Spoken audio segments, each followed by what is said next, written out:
Hi everyone, তোমরা সবাই কেমন আছো? তো আজকে আমি আমার রিয়েল লাইফের কিছু পার্সোনাল কথা তোমাদেরকে শেয়ার করতে চাই। তো অ্যাট ফার্স্ট আমি যখন বিয়ে করে আমার শ্বশুরবাড়িতে আসি, তো তখন আমাকে ভীষণ প্রবলেম ফেস করতে হয়েছে।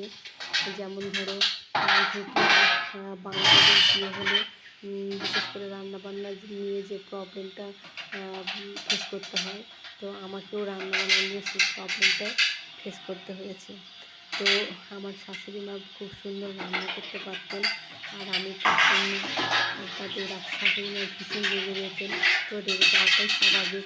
সব জানে কি, সব শাশুড়ি মাই চাই যে তার বৌমা রান্না করে খাওয়া। তো আমি আর সেটা পারতাম না। তো তারপরে কিছুদিন পরে হচ্ছে আমার হাজব্যান্ড চাকরি শেষে বেড়াতে আসতে হয়। তো আমাকে নিয়ে আসে। তো কী বলবো, এখন বাধ্য হয়ে আমাকে করতেই হবে।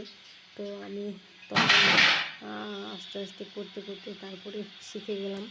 তো তোমাদেরকে এই প্রবলেমে কার কার পড়তে হয়েছে, কে কে পড়েছো আমাকে জানাও। তো এদিকে দেখো, আমি আমার কাজগুলো হচ্ছে গুছিয়ে নিচ্ছি। আর আমার সবাইকে বললাম যে আজকে স্যাটারডে গানের ক্লাস আছে, তো তোমরা এটা রেডি করে নাও। তো দেখো, আমার সোনা গানটা রেডি করে নিচ্ছে।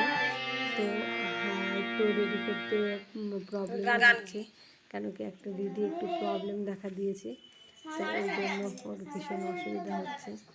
তো ঠিক আছে, তো আবার দেখা হবে, তোমাদের সঙ্গে কথা হবে। ওকে টাটা, বাই বাই, ততক্ষণে।